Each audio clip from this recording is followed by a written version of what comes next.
성부와 성자와 성령의 이름으로 아멘. 하늘을 우러러. 사랑하올 하느님 아버지 뜻 안에서 스승이신 예수님과 도움이신 성령님과 사랑하올 성모님과 성요셉 아버지와 성미카엘 대천사와 하늘의 모든 거룩한 천사들과 성인들의 정구를 청하며 기도드립니다.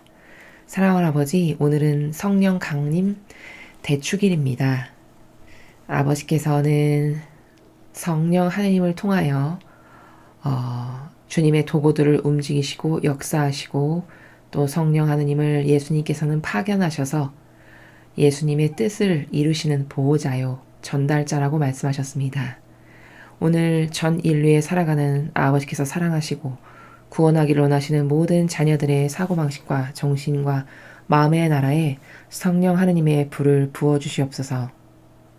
그 은총으로 그들이 막연하고 피상적이고 손에 잡히지 않고 그저 참 나하고는 관계가 먼 그런 성령 하느님이 아니라 사실적이고 직접적이고 내 영혼 안에서 역사하시는 성령 하느님의 그 뜨거운 은총을 발견하고 깨닫고 자신의 것으로 만들 수 있는 그 특별한 은총의 시간이 될 수 있도록 아버지와 예수님과 성령 하느님과 어머니께 저의 내적이고 외적인 모든 것을 맡겨드리고 봉헌드리며 의탁드리오니 아버지 저희 사명을 통해서 또 저의 모든 것이 완벽한 예수님과 어머니의 매개체가 되게 하시어 아버지께서 오늘 사랑하시는 자녀들에게 주시고자 하시는 성령 하느님의 뜨거운 은총을 차고 넘치도록 모두 부어주시옵소서.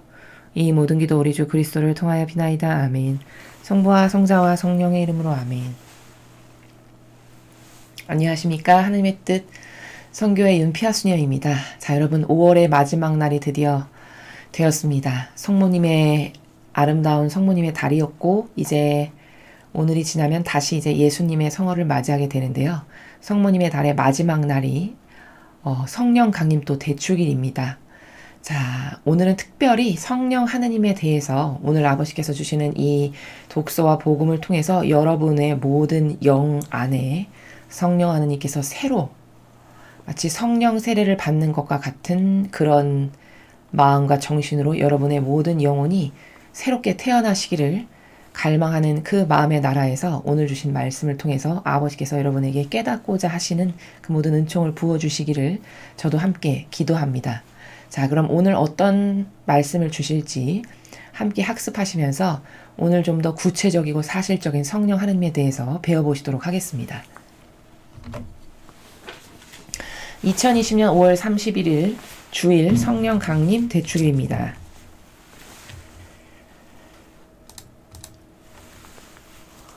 제1독서 사도행전 2장 1절에서 11절까지 말씀입니다. 오순절이 되었을 때 사도들은 모두 한자리에 모여 있었다. 그런데 갑자기 하늘에서 거센 바람이 부는 듯한 소리가 나더니 그들이 앉아있는 온 집안을 가득 채웠다. 그리고 불꽃 모양의 혀들이 나타나 갈라지면서 각 사람 위에 내려앉았다.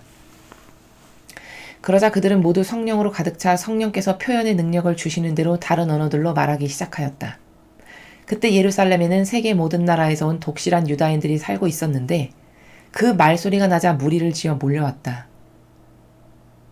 그리고 제자들이 말하는 것을 저마다 자기 지방말로 듣고 어리둥절해 하였다. 그들은 놀라워하고 신기하게 여기며 말하였다. 지금 말하고 있는 저들은 모두 갈릴레아 사람들이 아닌가? 그런데 우리가 저마다 자기가 태어난 지방말로 듣고 있으니 어찌된 일인가? 파르티아 사람, 메디아 사람, 엘람 사람, 또 메소포타미아와 유다와 카파도키아와 폰토스와 아시아 주민, 프리기아와 팜필리아와 이집트 주민, 키레네 부근 리비아의 여러 지방 주민, 여기에 머무르는 로마인, 유다인과 유다교로 개종한 이들, 그리고 크레타 사람과 아라비아 사람인 우리가 저들이 하느님의 위협을 말하는 것을 저마다 자기 언어로 듣고 있지 않는가? 주님의 말씀입니다. 하나님 감사합니다. 자, 여러분 매년 성령 강림 대축일을 반복하셨죠.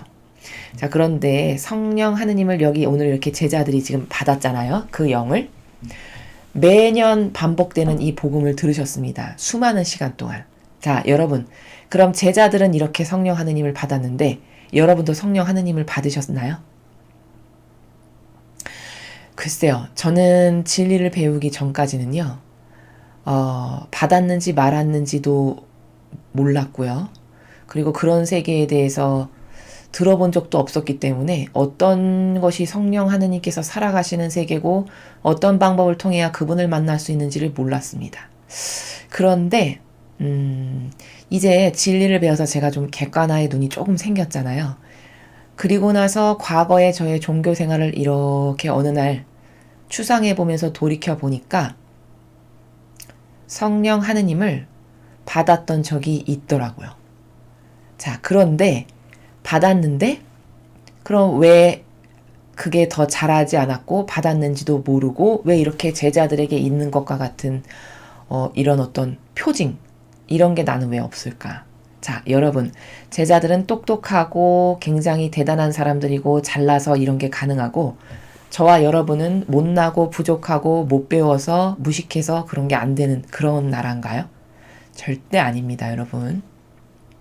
자, 성령 하느님이시라는 것은요, 아주 큰 거대한 관점에서부터 이렇게 좁혀가면서 지금부터 말씀을 드릴게요. 큰 거시적 관점부터 미시적 관점으로 좁혀가면서 말씀을 드리겠습니다. 자, 크게 원리적으로 보면 성령 하느님이 여러분 안에 역사하신다는 것은 이렇게 발견할 수 있어요. 이건 다른 강의에서도 말씀드렸지만요. 오늘은 특별히 성령 하느님 대축일이시니까 자, 여러분이 내가 좋아지기 위해서가 아니고요.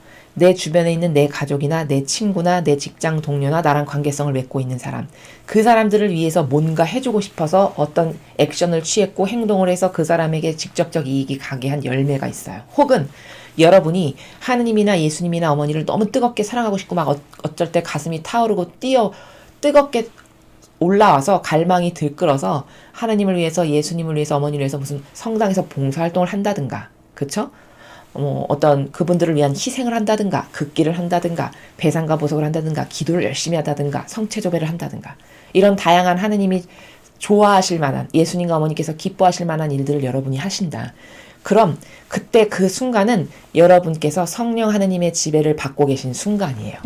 이렇게 보시면 정확합니다. 근데 여러분께서 내가 좋아지는 어떤 것에 굉장히 집착하고 있고 내 이득과 안위를 위해서 특별히 어떤 날은 더 그것을 위해서 막 노력하고 애착하고 집착하고 내가 손해를 보기 싫어서 저 사람이 이렇게 하면 좀 좋아질 것 같은데 굳이 그렇게 해주고 싫고 그래서 나의 어떤 기호와 경향과 취미, 나의 선, 내가 옳다고 생각하는 것, 내가 바르다라고 여기는 것, 이것을 위해서 뭔가를 하고 있다. 그럼 이거는 죄다 여러분께서 악에게 점령당해서 지배당하고 있는 상태라고 보시면 정확해요.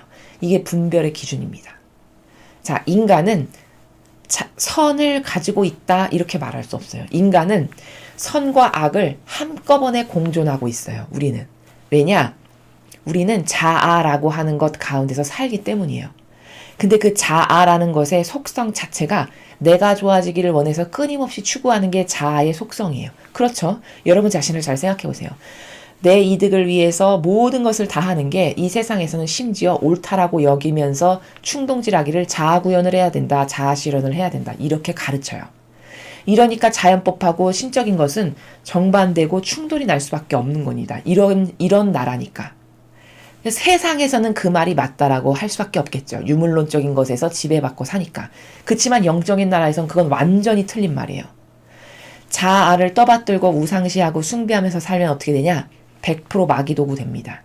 그런 수많은 사람들이 성경에 등장해요. 대표적인 사람이 누구죠? 가룟 유다죠. 이스카리온 유다. 예수님을 배신해서 팔아넘겼던. 그 유다가 왜 그렇게 됐죠? 자기의 사욕과 욕망을 죽이지 못해서요. 자아를 끝끝내 물리쳐 이기지 못해서 결국에는 그 자아라고 하는 구멍을 타고 마귀가 역사해가지고 가장 결정적 순간에 스승이신 예수님을 팔아넘기는 어마무시한 죄를 자기도 모르게 저지르게 돼요. 뱀에게 속아서. 그리고 나서 돌아가시고 다 과업이 끝나고 나니까 마귀 입장에선 이 영혼을 탁 버립니다. 떠나가요. 그러고 나니까 그러면은 이 사람이 눈이 벗겨지면서 객관성이 딱 생기잖아요. 그리고 나서 자기가 한 꼴을 보니까 상상할 수 없는 일을 한 거예요. 자기가 생각해도.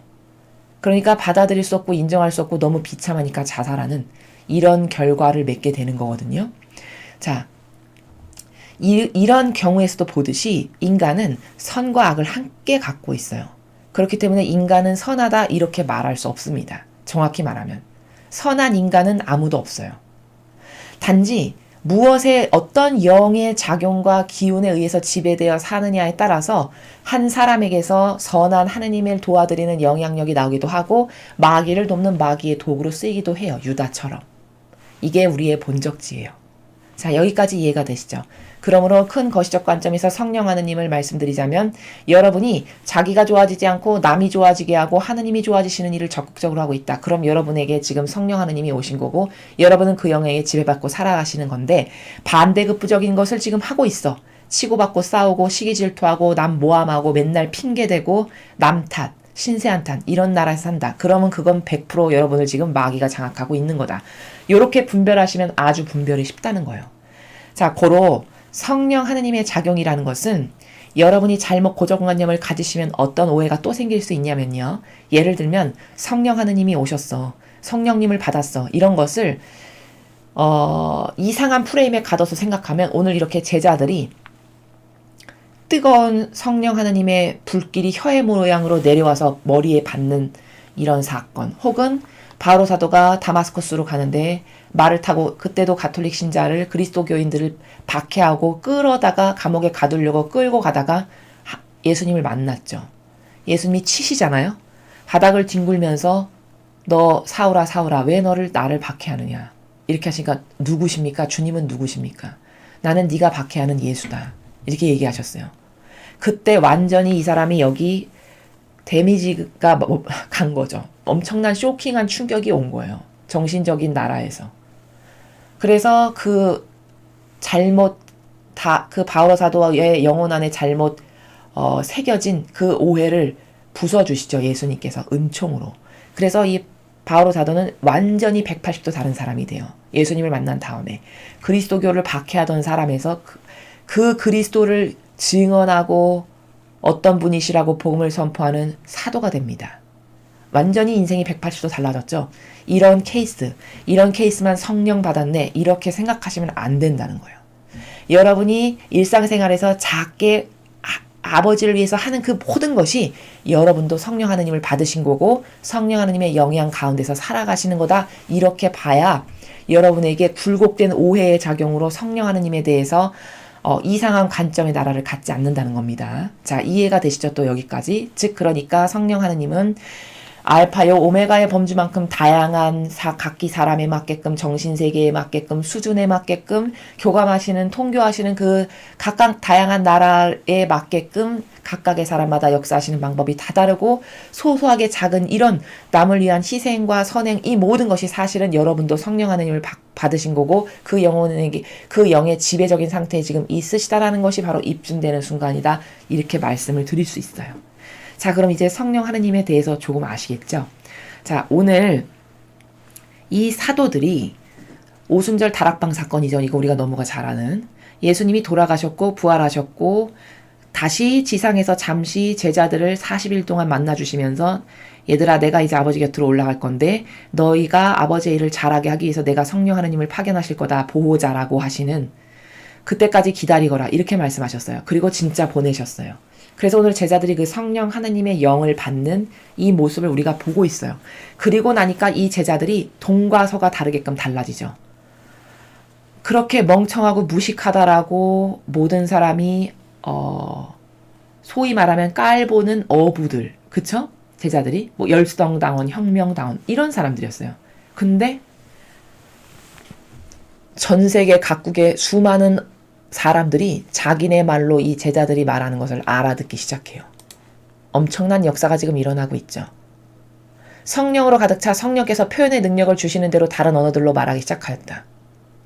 근데 세계 모든 나라에서 온 독실한 유다인들이 있었는데 이 뭐 샬라샬라 하면서 막 엄청 큰 말소리가 들리니까 막 무리를 지어서 온 거예요. 무슨 일이 났나 해서. 근데 기가 막힌 거는 이 제자들은 알아서 학습을 했거나 배워서 내 노력에 의해서 수많은 나라의 언어를 지금 말하는 게 아니에요. 이건 순전히 영의 작용으로 완전히 그 영에 녹아 들어가서 나라는 사람은 즉 나라고 하는 자아는 없어진 상태고 내 안에 성령 하느님이 완전히 지배하시는 상태가 된 거예요. 완전히 순수한 매개요 도구체의 매개체와 도구의 상태. 그래서 자기가 무슨 말을 하는지도 모르고 샬라샬라샬라를 하는데 그런데 이 세계의 수많은 종류의 종족의 사람들이 다 자기네 말로 알아듣는 지금 이런 역사가 일어나고 있어요. 성령 하느님을 받고 나니까. 근데 여러분, 이 상황이 굉장히 막연하시죠. 여러분의 일처럼 확확 와닿지 않으시죠. 그거는 왜 그러냐? 여러분께서 성령 하느님을 이렇게 리얼하게 체험했던 적이 없으셔서 또 그렇고요. 또 이 교회에서 성령 하느님에 대해서 전하고 교육을 시킬 때 사실적이고 실제적이라기보다는 약간 부정적이기도 하고 배타적이기도 하면서 이상한 나라에서 은연중에 성령 하느님에 대해서 심는 그런 어떤 나라가 있어요. 그래서 왜 천주교 신자분들 중에서는 여러분 성령 기도회라는 거 아시죠? 개신교에 가면은 그런 어떤 성령 집회 같은 걸 많이 하는데 거기 가면 막 사람들이 엄청 큰 소리로 막 통성 기도하면서 막 이렇게 하는 어떤 액션 이런 가운데 뭐 성령님을 만나기 위해서 하는 이런 걸로 성령 하느님을 잘못 이해하시는 분들이 굉장히 많아요. 은근히 천주교 신자분들 중에. 근데 여러분 그거는 잘못된 것을 여러분들도 모르게 환경적 요소에 의해서 새겨진 게 있으셔서 그런 거예요. 제가 지금 다시 말씀드리지만 성령 하느님은 주야 막 이렇게 해서만 받는 나라가 아니라고 지금 말씀드렸어요. 그쵸? 다양한 방법과 각각의 영혼에 맞게끔 아주 미묘하고 작은 거지만 여러분이 선행을 하는 그 순간도 사실은 여러분 안에 성령 하느님께서 계시는 거다. 그러나 영혼이 못 느끼는 거죠. 그 미묘한 작용을 초기 발달해서 느낄 수가 없는 거예요. 그렇죠. 왜냐하면 성령 하느님에 대해서 익숙치가 않고 처음 들어보는 세계고 그 세계를 의식하지도 못하고 살아가다 보니까 여러분 안에서 성령 하느님이 역사하셔서 착한 일을 하고 있어도 여러분은 그게 성령 하느님이 나한테 오셨다는 걸 모른다는 거예요. 근데 이렇게 파격적으로 어떤 큰 액션과 리액션이 나오면 이거는 빼도 박도 못할 성령을 받았구나 이렇게 된다라는 이 차이만 있다라는 것을 여러분에게 설명을 드리는 겁니다. 자, 그런데 진짜 성령 하느님의 그 은총이 있으면요, 여러분 상상을 초월하는 일이 굉장히 많아요. 제가 체험한 것을 말씀드리면, 제가 본 거, 목격한 거를 말씀드리면요, 어떤 분들은 그 사순시기 때 그 십자가의 길을 14초를 돌면서 이렇게 하잖아요. 그러면은 14초를 돌면서 그 각각 자유기도를 하는데 자유기도를 하는 가운데 성령 하느님께서 오시면 멀쩡하게 있던 사람들이 그 점점 달아오르면서 성령 하느님의 그 에너지가 넘치잖아요. 그럼 퍽퍽 넘어가시는 바닥에 그런 분들도 저는 봤고요. 그리고 뭐 붕 날아가지고 땅바닥에 떨어지시는 이런 분들도 봤고요. 그리고 성령 기도회를 가면은 안수를 받으시다가 갑자기 벌렁 누워가지고 팔다리를 흔드시면서 하느님 감사합니다 막 이런 것을 외치시는 분들도 저는 봤고요. 이렇게 각기 다양해요. 이게 다 성령 하느님의 역사가 그 영혼들 안에서 일어난 거예요. 그리고 어떤 경우에는 피정을 갔는데 그 피정에 왔던 모임 중에 한 자매님이 엄청 우시는 거예요. 젊은 음악하시는 자매님이었는데 근데 그 자매님이 왜 우는가를 여쭤보니까 그 자매님이 증언하시기를 불꽃이 막 날아다녀요. 제 눈에는 불꽃이 사람들 사이사이를 지금 막 날아다니는 게 보여요. 이런 말씀을 하시는 그 증언. 그게 뭘까? 그게 지금 성령 하느님께서 각 영혼에마다 오셨다는 걸 이 자매님이 지금 특별히 이 자매님에게 보여주시는 거죠. 예수님께서. 그래서 그거 보고 너무 감당해서 우시는. 뭐 이런 다양한 영향들이 이런 반향들이 다 뭐냐. 이게 성령 하느님을 체험한 사람들이 보여주는 오늘 제자들이 보여주는 것과 같은 그런 나라들이에요. 이렇게 사실적으로 그 나라가 있다는 겁니다. 단지 우리 눈에 성령 하느님이 보이지 않고 우리가 항상 피상적이고 막연한 정신세계에서 종교 생활을 하다 보니 성령 하느님에 대한 어떤 확신이라든가 신뢰성이라든가 체험이라든가 이런 게 다 희박한 거예요. 이래서 확고부동한 열매를 성령 하느님이 주시는 열매를 못 맺는 거거든요. 자, 그래서 그럼 오늘의 요지. 그럼 성령 하느님을 받으려면 나도 성령 하느님의 영을 받아서 그분과 함께 살아가는 것을 구현하려면 그럼 어떻게 해야 될까? 자, 먼저 하느님에 대한 절대 신뢰가 있어야 돼요. 마음 안에, 깊은 의지 안에. 그럼 신뢰가 안 생기는데 어떡하죠, 수녀님? 자, 그럼 여러분 자기 스스로에게 자문해 보세요. 하느님을 신뢰하지 않으면 여러분은 누구를 신뢰할 만한 사람 누구를 발견하셨나요? 어떤 사람? 어떤 누구를 100% 신뢰해도 좋을 사람이 이 세상에 누가 있든가요? 여러분 한번 잘 생각해 보세요. 객관화를. 100% 아니 1000% 10,000%를 신뢰해도 좋을 사람이 여러분 주변에 가족 포함해서 모두 그렇게 퍼펙트하게 신뢰해도 좋을 사람이 과연 그럼 누가 있는가를 생각해 보시라는 거예요. 생각해 보셨나요? 만약에 없어. 자, 그럼 두 번째 질문. 그럼 하느님을 1000% 10,000% 신뢰하지 않아야 되는 이유는 또 뭔가요? 그것도 한번 생각해 보세요. 이유가 있으세요? 여러분 발견해 보세요. 어떤 요런 부분 때문에 나는 하느님을 1000% 10,000% 신뢰할 수가 없어요. 그런 부분을 하나 대보세요. 있으신가? 그것 또한 이유가 없죠. 그럼 뭘까? 답이 이거예요. 막연하게 못 믿는 거예요. 어떤 분명한 이유가 있어서가 아니라 여러분의 정서가 막연하게 신뢰성이 떨어지는 거예요. 이건 왜일까? 과학적 사고방식이 없어요. 인간에게. 특히 이 시대에 살아가는 인간에게. 과학적 사고방식이고 이성적 사고방식이라는 건 뭐냐면요, 여러분. 어떤 데이터가 있어가지고 그 데이터만의 근거에서 사고하는 거예요. 그러니까 이런 거죠. 그럼 하느님을 신뢰하지 않아야 될 이유는 있냐? 제가 지금 말씀드렸잖아요. 없잖아요. 하느님을 100% 신뢰 못할 이유가 근거를 그럼 대봐라. 너가 이래서 나는 신뢰 못하겠습니다 하는 근거. 지혜를 배운 사람이면은 없어요. 그럼 근거가 없는데 100% 신뢰 못하는 건 이건 어떤 모순일까? 그만큼 정신이 이성적이거나 논리적이지가 않은 거예요. 과학적이지가 않은 거예요. 그냥 막연한 내 정서상 뭔가 100%는 안 와닿는 이거를 따라가는 나라. 이러니까 하느님에 대한 신뢰성이 없는 거거든요. 근데 이성과 지성을 따르는 사람의 사고방식은 어떤 거냐면요. 하느님을 100% 신뢰할 만한 하느님 말고 다른 사람을 100% 신뢰할 사람이 있냐? 곰곰이 생각해보니까 그렇게 퍼펙트하게 신뢰할 만한 사람은 없네요. 아, 그래요? 자, 그럼 하느님을 신뢰 못할 이유는 또 뭔가요? 한번 써보세요. 그것도 없네요. 그렇죠. 그럼 당신은 지금 하느님을 신뢰 못한다는 것은 논리적인 사고방식에 의해서 신뢰를 안 하는 게 아니잖아요? 아, 그러네? 즉, 자신의 감성을 따른다는 얘기죠? 아, 그러네요. 그러니까 당신은 감성을 따르는 감성주의자가 되기 싫으면 이성, 지성을 따르는 하느님 말고 과연 100%짜리로 믿을 수 있는 이분은 신이신데 과연 어떤 신이 있으며 온 우주에 그 어떤 믿을 수 있는 신이 과연 누가 있는가? 없다. 그럼 하느님을 못 믿는 당신의 사고방식이 지금 오해와 부작용으로 잘못된 거다. 이게 답이다. 그러면 당신은 신뢰해야 된다. 아, 그렇구나. 오늘부터 하느님 신뢰합니다. 이게 과학적 사고방식이에요. 이해가 되시죠? 그렇게 해서 첫 번째는 여러분의 마음에 성령을 받기 위해서는 이런 성령 하느님의 역사가 여러분 안에서 일어나고 항상 그분과 함께 살아가려면 그러면 먼저 하느님을 100% 신뢰하는 마음과 정신의 나라가 갖춰져야 돼요. 둘째, 여러분 평화 상태에 여러분이 있었을 때를 추상해 보세요. 평화 상태라는 것은 어떤 게 평화냐면요. 하느님과 여러분 사이에 어떤 소통을 하는 데 있어서 불만족한 거리가 단 하나도 없는 상태예요. 즉, 더 자세하게 이야기하면 내가 하느님에 대해서 하느님, 저는 왜 이래요? 저는 왜 이런 상황을 허락하셨어요? 저에겐 왜 이렇게 고통이 많아요? 저는 왜 이렇게 희생을 많이 해야 되죠? 어떤 이런 욕구 불만의 상태나 불평 불만의 상태가 하느님과 관계성 가운데 있어가지고 내가 그분에게 어떤 신뢰성을 잘 둘 수 없고 마음이 항상 평화롭지 않아. 요런 관계이면 성령 하느님께서 여러분의 영에게 오실 수가 없으시겠죠. 왜? 그런 불신과 오해와 부작용으로 가득한 정신과 마음을 가지고 있는 사람에게 그 영이 안 오시고 싶으셔가 아니라 여러분의 마음 자세와 정신이 받을 준비가 안 돼 있는 거예요. 그릇이. 오시기 싫으신 게 아니라 여러분이 거부하는 거죠. 더 정직하게 말하면. 이런 상태이기 때문에 평화 가운데 있지 않으면 성령 하느님을 받을 수가 없다. 자, 그럼 평화 가운데 있는 건 뭐냐? 조금 더 디테일하게 설명하면은 여러분이 이해를 쉽게 하시려면 예를 들면 무념무상의 상태랄까?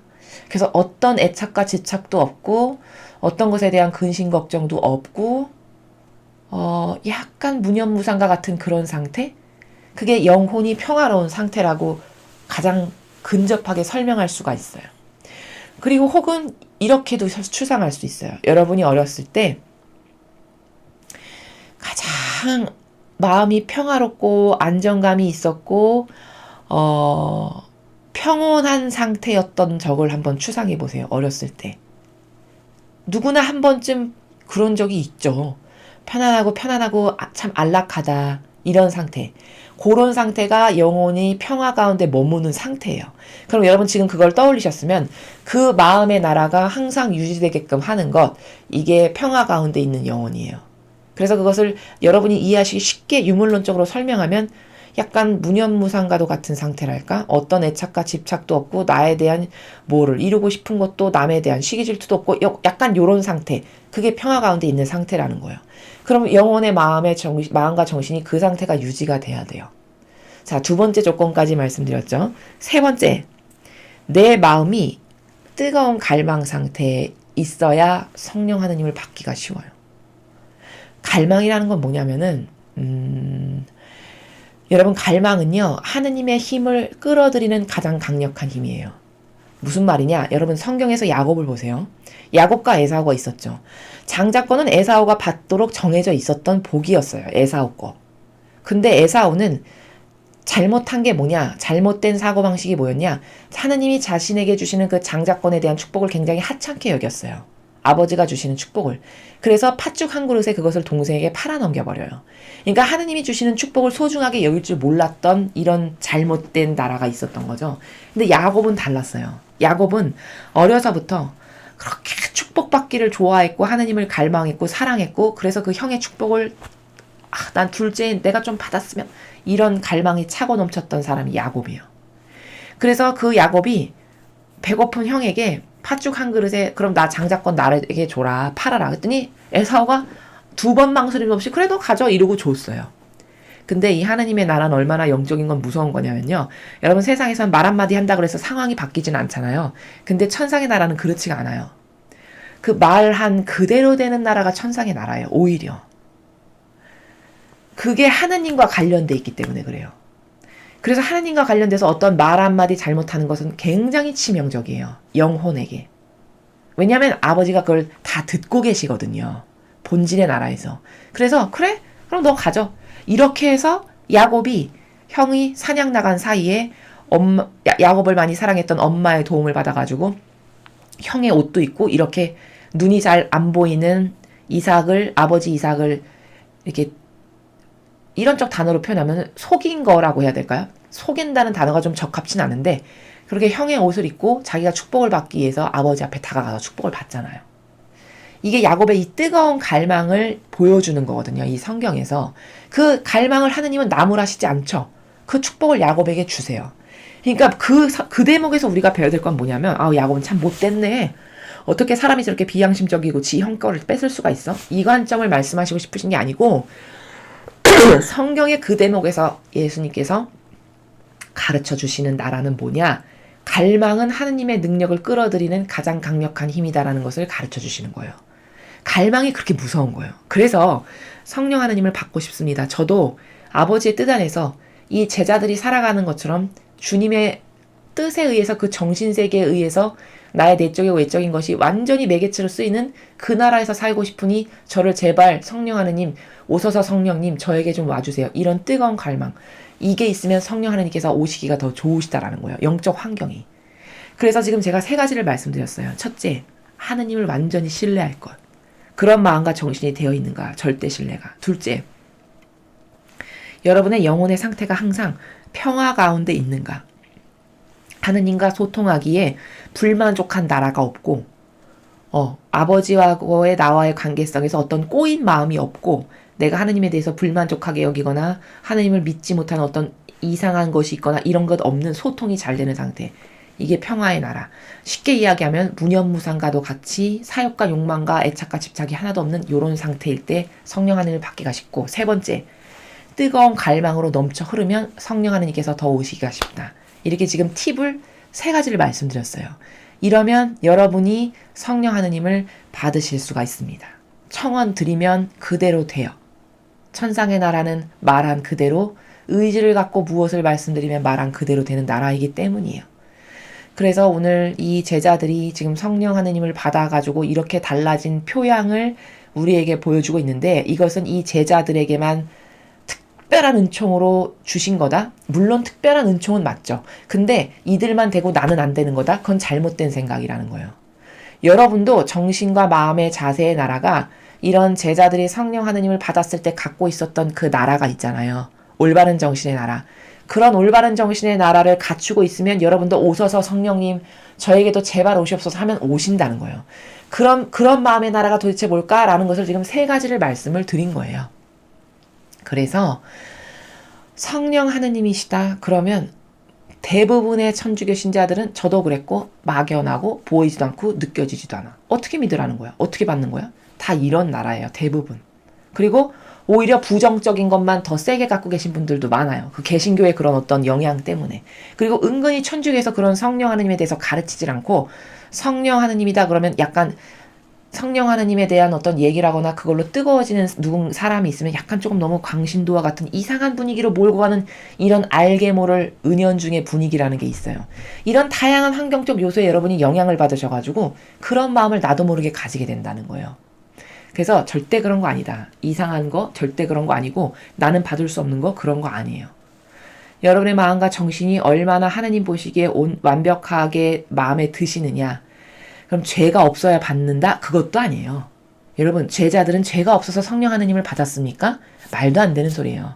이 세상에 완벽한 사람은 없어요. 여러분 완벽한 사람만 하느님의 일을 해야 한다면 하느님의 일을 해도 좋을 사람이 누굽니까? 그렇죠. 그건 말이 안 되는 논리고 부족하지 않아서 부족해서 못 받는 게 아니라 근본의 마음과 정신의 나라의 자세가 잘못돼 있어서 아버지가 주시고 싶어도 이쪽에 와서 주전자를 이렇게 부어주시는데 하느님의 은총은 여기서 나오는데 주전자를 여기다 갖다 대고 있는 꼴이에요. 인간의 정신 세계가. 그러니 부으실 수가 없죠. 아니 붓고 계시지만 들어가지가 않는 거죠. 그래서 그런 것을 명확하게 깨달으셔서 성령 하느님이 이렇게 사실적으로 제가 지금 체험한 것을 본 것만도 엄청난 성령 하느님의 역사를 몇 개 말씀을 드렸듯이 진짜 존재하시고 여러분도 얼마든지 성령 하느님을 받으실 수 있고 그 성령 하느님이 나를 인도하시고 다스리시는 이런 정신세계를 얼마든지 여러분도 구현하실 수 있는데 방법을 몰랐을 뿐이다. 가르쳐주고 이끌어주는 사람이 없어서. 그래서 지금 제가 말씀드린 세 가지의 방법으로 노력을 해보시면 좋겠다. 라는 것을 말씀을 드리는 겁니다. 성령님을 받는다. 그럼 여러분 영혼이 어떻게 변화되냐면요. 여기 지금 제자들이 이쪽 토양에서 살던 사람들이었어요. 예를 들면 베드로 같은 경우는 얼마나 인간적이었냐면 예수님 3번이나 모른다라고 배신했죠. 그리고도 반석이라고 세워놨는데 똑바로 리더 역할을 못할 정도로 나약하고 심약했던 게 돌아가시고 나니까 공동체가 이제 박살났잖아요. 예수님이 안 계시니까. 그러니까 고기 잡으러 갔어요. 자기가 주도적으로 다독여가지고 우리 이러면 안 된다. 우리끼리라도 잘해야 된다. 이렇게 해야 될 사람이. 그쵸? 이 정도로 나약하고 허약하고 사랑한다라고 예수님께 고백은 했으나 다 질이 떨어졌어요. 그럼 다른 사도들은 안 그랬냐? 다른 사도들 다 거기서 대동소이하게 다르지 않았다라는 거예요. 그럼 여기서 뿌리내고 살이던 사람들이 지금 어떻게 된 거냐? 이쪽 토양에다가 뽑아서 살던 근거지를 완전히 뽑아서 여기다가 옮겨 심게 된 나라예요. 성령 하느님을 받았다라는 것은. 그리고 또한 이 제자들에게 왜 이런 역사가 일어날 수밖에 없는가? 물론 아버지의 일을 해야 되니까 사명으로 주신 특별한 은총이기도 하죠. 그런데 이 제자들이 이 토양에서 이 토양으로 완전히 뿌레기를 바꿔다가 옮겨 심은 게 지금 성령 하느님을 받아서 완전히 달라진 제자들의 영혼의 상태인데 여기 있던 걸 여기다가 뽑아서 갖다 심을 수 있었던 것은 제자들이 예수님과 함께 살면서 교육을 받았어요. 그런데 수많은 것들을 미리 예언하셨어요. 그런데 믿질 못했죠. 이들이. 왜? 인간적인 나라에서 사니까. 근데 진짜 돌아가셨네? 그걸 목격했어요. 말씀대로 진짜 돌아가셨어. 거기서 또 한 번의 쇼킹이 왔겠죠. 충격이. 그리고선 슬퍼하면서 고기 잡으러 가고 막 이랬는데 얘들아 나는 3일 만에 부활할 거다 했는데 진짜 3일 만에 부활하셔서 나타나셨어. 눈앞에. 목격자들이잖아 이 사람들은. 3일 만에 진짜 나타나셨네? 근데 과거에 얘들아 내가 죽었다가 3일 만에 부활할 거다 말씀하셨잖아. 말씀하신 대로 또 이루어졌네? 2번째 쇼킹. 그 다음 나는 이제 아버지 나라에 간다. 근데 내가 가면은 너희를 도와줄 보호자 성령님을 보내실 거다. 이렇게 하면서 제자들이 보는 앞에서 하늘로 공중으로 올라가셨어요. 그러니까 승천하시는 걸 본 목격자예요. 또 한 번의 쇼킹. 자, 이런 사실적인 체험을 통해서 제자들은 이제 믿지 않을 수가 없는 상태가 된 거예요. 그쵸? 여러분도 눈앞에 뭔가가 목격하게 되면 더 리얼해질 수밖에 없죠. 인간의 한계성이. 여러분 눈앞에서 지금 예수님이 승천하셨고 여러분 눈앞에서 예수님이 돌아가신 걸 두 눈으로 똑똑히 봤는데 진짜 3일 만에 부활하신 이런 목격자다 여러분이. 그럼 여러분도 어떠실까요? 정말 리얼하게 예수님을 믿을 수밖에 없겠죠. 왜냐? 전에 말씀하신 게 진짜 이루어지는구나. 신 맞네. 이렇게 되는 거예요. 이러니까 이들은 그런 체험으로 인해서 과거 이 구태의연한 인간적이라고 하는 나라에서 살던 사람들이 이제 뿌레기를 뽑아서 이 신적인 나라의 토양에다가 바꿔 심고 살 수 있게끔 된 거예요. 그들의 모든 체험이. 그러니까 오늘 이런 데서 살아가는 제자들에게 성령 하느님이 부으신 거예요. 과거 이런 인간적인 나라에서 안 살고 이제 뿌레기를 옮겨서 여기다 사니까. 왜? 자기들이 보고 들은 것을 이제 믿지 않을 수가 없잖아요. 그래서 여기서 새롭게 뿌리를 내리고 이제 나무를 새로 심은 거거든요. 자신들의 영혼을. 그러니까 성령 하느님이 이제 신적인 것을 믿고 신적인 걸로 변화될 수 있는 토양이 완성됐으니까 부으실 수가 있죠.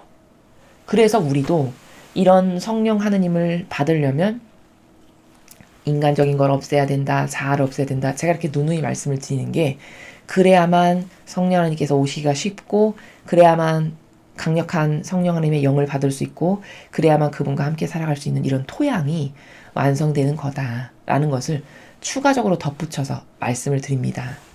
자, 그럼 이어서 오늘의 두 번째 독서, 제2독서 함께 보시겠습니다. 제2독서 사도 바오로의 코린토 1서 12장 3절에서 7절, 12절에서 13절까지 말씀입니다. 형제 여러분, 성령에 힘입지 않고선 아무도 예수님은 주님이시다 할 수 없습니다. 은사는 여러 가지지만 성령은 같은 성령이십니다. 직분은 여러 가지지만 주님은 같은 주님이십니다. 활동은 여러 가지지만 모든 사람 안에서 모든 활동을 일으키시는 분은 같은 하느님이십니다. 하느님께서 각 사람에게 공동선을 위하여 성령을 드러내 보여주십니다.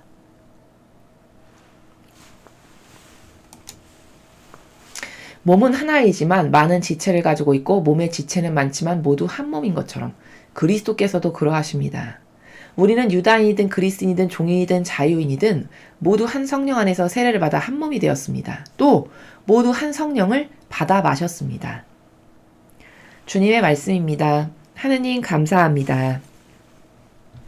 자, 바오로 사도는 오늘 그 영적인 세계의 질서에 대해서 이야기하고 있어요.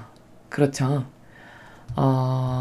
그러니까 사람은 다양하고 계층도 다양하고 그 사람들의 영적 수준도 다 다양하고 다 다양해요. 그치만 그들에게 성령을 주시는 분은 한 분, 그 한 분을 중심으로 다양한 지체가 있는 것 뿐이다. 이런 영적 세계의 질서를 지금 이야기하고 있죠.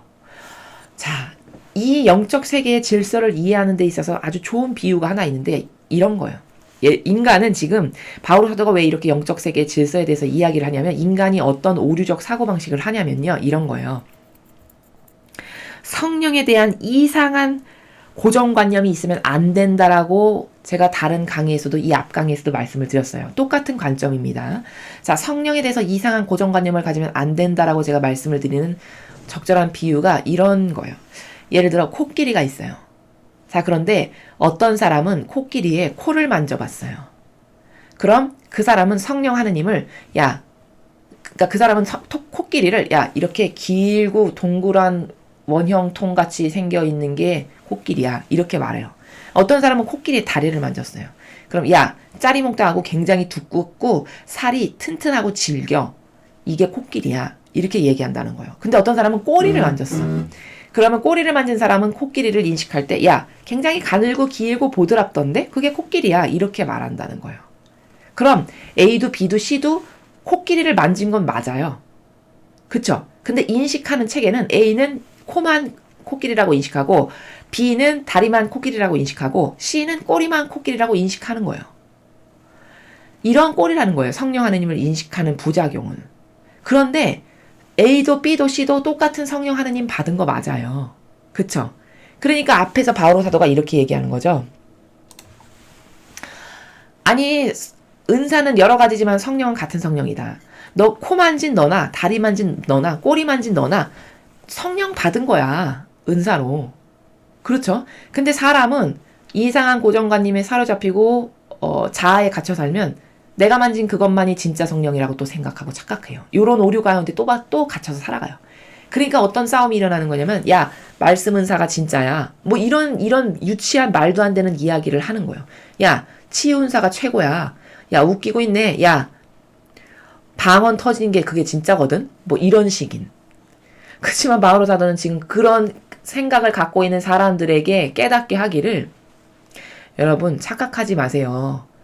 한 몸에 다양한 지체가 있듯이 그냥 다양한 그런 지체가 성령 하느님 한 분을 받은 거예요. 그렇지만 누구는 팔로서 활동하고 누구는 다리로서 활동하고 누구는 코로 누구는 눈으로 활동을 해야 되잖아요. 그럼 그 활동에 적합한 성령 하느님의 은총을 주시겠죠. 그냥 그런 차이만 있을 뿐이다 라는 질서를 이야기하는 거예요.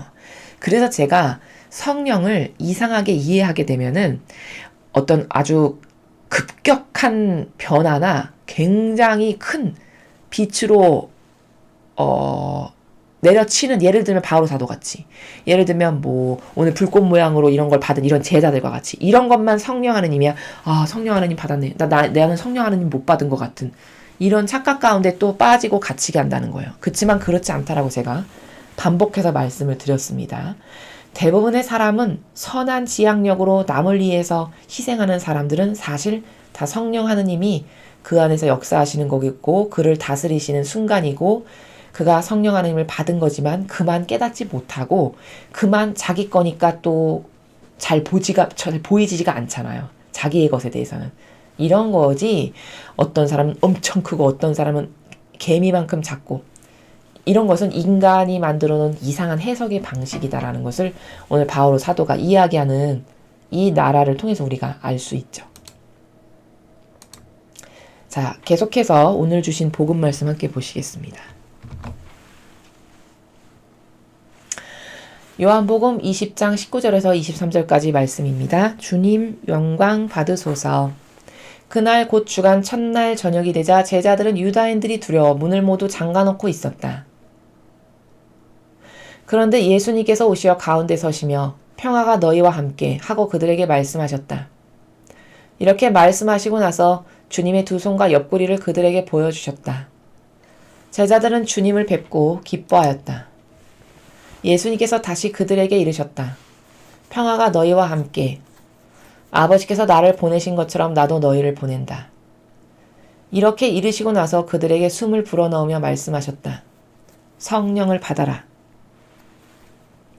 너희가 누구의 죄든지 용서해주면 그가 용서받을 것이고 그대로 두면 그대로 남아있을 것이다. 주님의 말씀입니다. 그리스도님 찬미합니다. 자, 여러분 오늘 복음에서는 예수님께서 본질의 세계를 지금 가르쳐주고 계세요. 여러분 이거 엄청 중요합니다. 오늘 성령에 대해서 설명드리는 것의 하이라이트예요. 자, 무슨 얘기냐면 지금 예수님께서 제자들 가운데 불쑥 나타나셨어요. 영이니까 문을 열고 닫을 필요도 없어요. 본질의 나라니까 여기 지금 벽이 있거든요. 제 옆에. 본질의 나라라는 건요. 여러분 어떻게 인식하면은 이해하기가 쉬우시냐면 이런 거예요.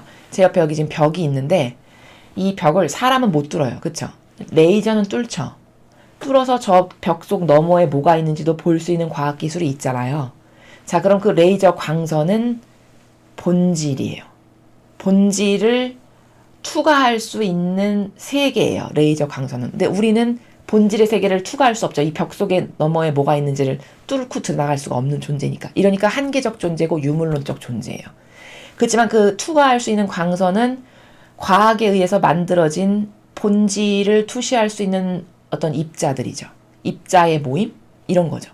자, 이렇게 본질의 세계가 엄연히 존재한다는 거예요. 우리 주변에서. 근데 인식을 잘 못하고 살아갈 뿐이죠. 이해가 되시죠? 이렇게 본질은 있어요. 분명히. 본질의 세계가 존재해요. 이렇게 지금 레이저 광선이 적합한 예고. 예를 들면은 이런 거죠. 여러분이 태어났잖아요. 응애. 그런데 여러분이 엄마와 아빠의 난자와 정자의 만남을 통해서 잉태가 되었고 10달 후에 엄마 뱃속에서 응애 태어난 거잖아요.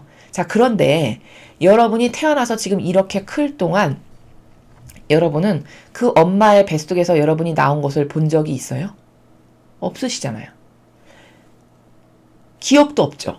엄마의 뱃속에서 태어났는지 어쨌는지 기억도 없잖아요. 그렇지만 분명히 그런 과정이 있을 수밖에 없다는 걸 인정할 수밖에 없죠. 그 과정이 없으면 우린 지상에 지금 있을 리가 없잖아요. 우리가 알고 있는 과학적 원리에 근거한다면. 그쵸? 바로 그게 뭘까? 내 눈으로 확인하지 못했지만 그 정자와 난자를 내 눈으로 볼 수 없죠. 어떤 실험실의 도구, 어떤 망원, 현미경, 정밀한 현미경으로 가야지만 볼 수 있는 미시의 세계잖아요. 그치만 분명히 존재하죠. 여러분 눈으로 본 건 아니죠. 그치만 존재한다는 걸 인정할 수밖에 없는 바로 이런 게 본질의 세계라는 거예요. 자, 오늘 예수님이 문도 닫혀 있는데 뚫고 들어오셨어요. 이게 불가능하다? 왜 불가능해요, 여러분? 레이저 광선도 투과해서 이 벽을 투시해서 저 너머에 있는 것을 보게 하잖아요. 그 투사하는 광선도. 아니, 그럼 이런 광선도 투시가 가능한데 신성이신 예수님께서 그게 안 되신다는 게 여러분 말이 안 되는 거죠. 본질 자체신데. 얼마든지 납득할 수 있는 세계예요. 지성적으로도. 지금 그 본질의 세계에서 활동하고 계시고 예수님은 왜냐하면 돌아가셨다가 부활하셨기 때문에 이미 영이시잖아요. 그 본질의 세계에서 지금 활동하고 계시고 제자들에게 그 본질의 세계를 오늘 지금 깨닫게 하시는 나라예요. 자, 성령을 받아라. 이게 본질의 세계인데 예수님이 말씀하시는 성령을 받아라고 하는 본질의 세계가 뭔가에 대해서 제가 지금 말씀을 드리는 거예요. 자, 뭐냐? 이런 겁니다. 여러분이 누군가로부터 사랑을 받았어요. 뭐 선물을 받아서 사랑이라고 느꼈건 뭐 안아주고 토닥여주며 제스처를 하는 여러 가지 행동에서 사랑을 느꼈건 따뜻한 말 한마디에서 사랑을 느꼈건 다양한 방법이 있죠. 근데 보통 사랑을 표현하는 것은 이렇게 뭐 유물론적으로 선물 주는 이런 건 말고는 다 눈에 보이지 않지만 저 사람과 나와의 교감을 통해서 느끼는 나라죠. 그쵸? 사랑을 전달받았다라는 것은 교감을 통해서 저 사람의 마음이라고 하는 본질의 나라에서 느껴지고 교감하고 받았다, 알겠다 이런 나라예요. 그렇죠. 자, 그럼 근데 사람은 이 본질의 나라가 살아있어요. 왜냐하면 창조한 근원 자체가 아버지의 모상을 따서 창조가 됐기 때문에 아버지는 본질의 나라 자체시잖아요. 그런 본질의 속성을 우리도 갖고 있다고요. 그러니까 사랑받는 걸 좋아하고 사랑에 갈급한 거고 그런 본질의 세계를 좋아하는 거거든요. 추구하고. 그것은 거기에 뭔가 우리에게 속성적으로 그 나라를 좋아하는 게 심겨져 있기 때문이에요. 자, 그런데 누가 나를 좋아하면 내 마음이 느끼고 알고 반향도 하고 이래요. 또 누군가 나를 미워하면 나도 저 사람은 나를 별로 안 좋아하는구나, 싫어하는구나, 미워하는 거를 느끼고 알고 반향하고 이렇게 합니다. 자, 이거는 눈에 보이지 않는 본질의 세계지만 누구나 다 아는 나라예요. 애도 초등학생도 자기를 좋아하는지 싫어하는지 다 알죠. 그건 뭘까? 그만큼 마음으로 교감하는 본질의 나라가 사람에게는 다 있다라는 것을 반증하는 거예요. 자, 그럼 저 사람이 나에게 어떤 리액션 하나 한 거를 가지고 나는 사랑을 받았어, 행복하다. 이렇게 인식하듯이 성령을 받아라 라고 하시고 숨을 불어넣어 주셨다라는 것은 바로 그렇게 저 사람이 나에게 사랑을 주네, 고마워라 하고 받는 나라와 똑같이 받는 그런 나라라는 거예요. 이해가 되시죠? 눈에 보이지 않지만 사랑을 나에게 저 사람이 지금 주고 있구나, 행복하다, 고맙다 해서 이렇게 받듯이. 그렇듯이 얘들아 성령을 받아라 하고서 예수님께서 숨을 지금 불어넣어 주셨잖아요. 제자들에게. 그러면 눈에 보이지 않지만 그 숨을 불어넣어 주시는 그 작용을 통해서 제자들은 지금 나에게 성령을 주시는구나 라고 본질의 나라에서 사실적으로 인식하고 하느님 아버지 감사합니다. 저에게 성령을 주시옵소서. 이런 마음의 나라로 올바른 반향으로 화답을 하면 사실적으로 받은 게 된다는 거예요. 그렇지만 여러분 그게 티가 납니까? 남에게 입증을 할 수 있습니까? 뭐 이렇게 선물을 주고받는 것처럼 유물론적인 백데이터가 있습니까? 그런 건 아니죠. 그렇지만 받은 거 확실하죠. 왜? 사랑을 어떤 마음의 교감이나 속삭임을 통해서 말하지 않아도 내가 느끼듯이 이런 나라가 있듯이 똑같이 그런 나라에서 이런 성령을 받는 것이 가능한 나라다. 예수님은 지금 그 나라에서 제자들에게 후 하고 불어넣으시면서 성령을 주고 계시다. 이런 거라는 거예요. 그러니까 성령을 어떤 나라에서 받는다라는 것인지 여러분 아시겠죠? 이게 지금 오늘 본질 대 본질의 나라에서 제자들에게 전달하고 계시다라고 제가 서두에 말씀을 드린 거예요. 그래서 그렇게 성령을 받는 것은 바로 그런 방식으로 하는 거고, 너희가 누구에게든지 용서해주면 그가 용서를 받을 것이고 그대로 두면 그대로 남아있을 것이다. 이게 무슨 말씀이신가? 무슨 나라인가? 자, 성령을 이제 받았어요. 제자들이. 후 하고 불어넣어 주신 숨을 통해서 저 사람이 나를 사랑하는구나, 고맙다 하고 사랑을 너무 감사한 마음으로 받듯이 성령을 하느님 아버지 감사합니다. 저에게 이런 성령을 주셔서 감사합니다 하고 옳은 반향으로 받았어요. 그럼 이제 눈에 보이지 않지만 이 제자들은 성령 하나님과 함께 하는 거예요. 그때부터 그 영혼은. 자, 그러면 이제 더 이상 그 제자들의 사고방식과 생각과 마음의 나라 안에서는 인간적인 그들이 사는 게 아니라 성령 하나님께서 주체적으로 사시는 거죠. 받았으니까. 그쵸?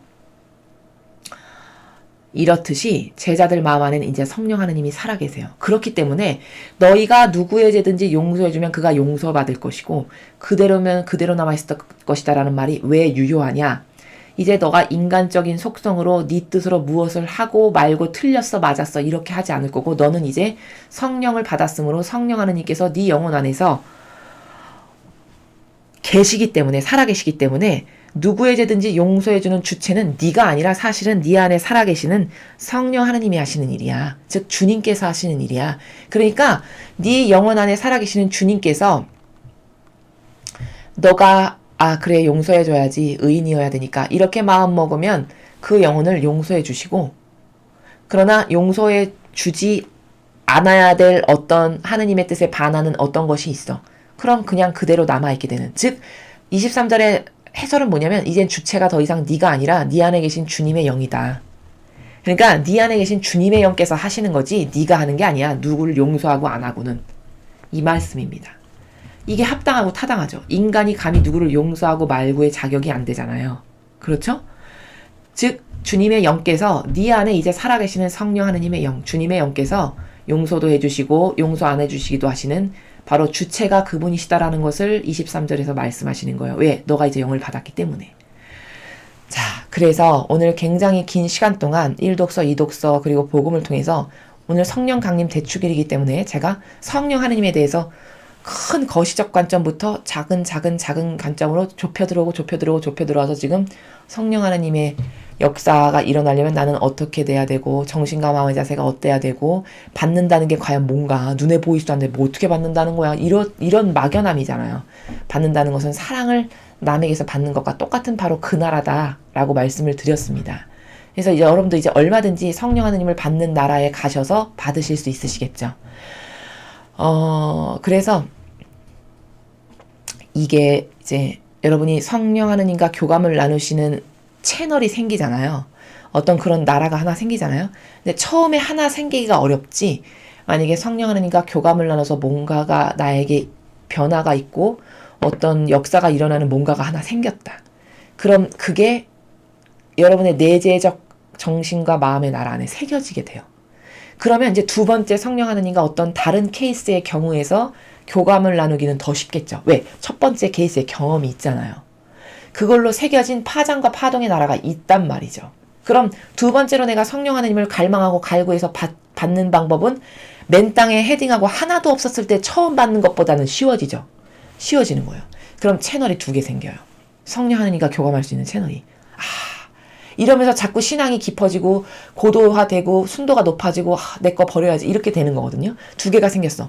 그럼 다음번에 어떤 성령 하나님과 또 긴밀한 교감을 통해서 또 다른 새로운 채널이 하나 싹 생겼어.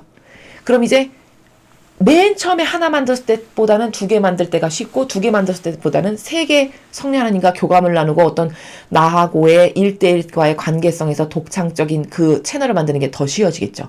4개, 5개, 6개 이렇게 만들어지면 점점 더 쉬워질까요? 안 쉬워질까요? 그렇죠. 그러면 처음에는 빛이 한 가닥이었는데 이게 이제 점점 다발이 되는 거예요, 여러분. 꽃 한 송이였을 때는 힘이 없지만 다발로 모이면 힘이 생기듯이 똑같습니다. 성령의 빛의 다발이 돼요. 이게 반복적으로 되면. 그럼 어떻게 될까? 그때는 영역이 나의 사고방식과 정신과 마음의 영역이 확 확장되기 때문에 이게 이제 주도적인 나의 사고방식이 되고 나를 다스리고 지배하는 나라가 되게 되는 거예요.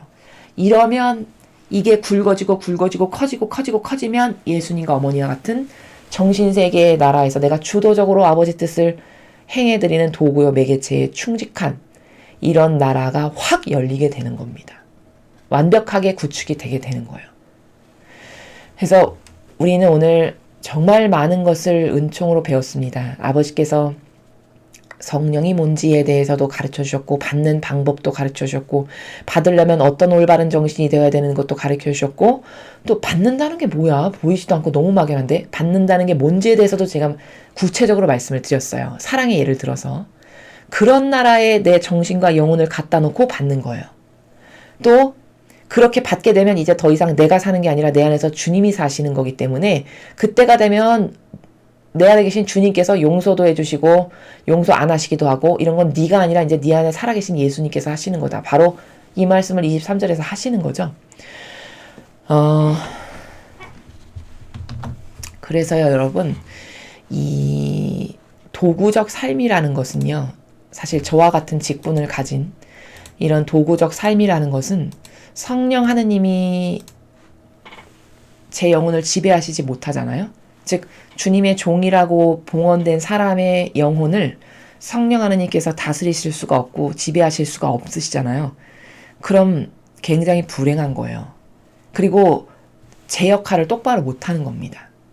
어느 누구보다도 이 도구적 역할을 정말 퍼펙트하게 해야 되는 막중한 책임이 있는 사람들이 교회의 리더, 지도자들이거든요. 이런 영적 삶을 살겠습니다라고 해서 자원한 사람들이 이런 모범의 삶으로 살아야 되고요. 이런 영과 함께하는 영께서 내 안에서 사시는 이 삶이 구현이 돼야 되고요. 구축이 돼야 되고 내가 구축이 잘 됐으면 안착이 됐으면 이제 내가 안착된 그 경험과 노하우를 통해서 이런 신자들에게 성도들에게 전달해 줘야 돼요. 그래서 그분들도 살아가실 수 있게끔 가르쳐 드려야 된다는 거예요.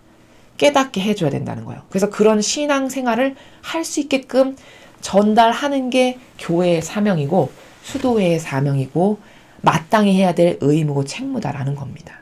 그래서 여러분 이런 삶을 산다는 것은 참 정말 이 세상에 태어난 보람이 있는 삶이라고 저는 생각해요.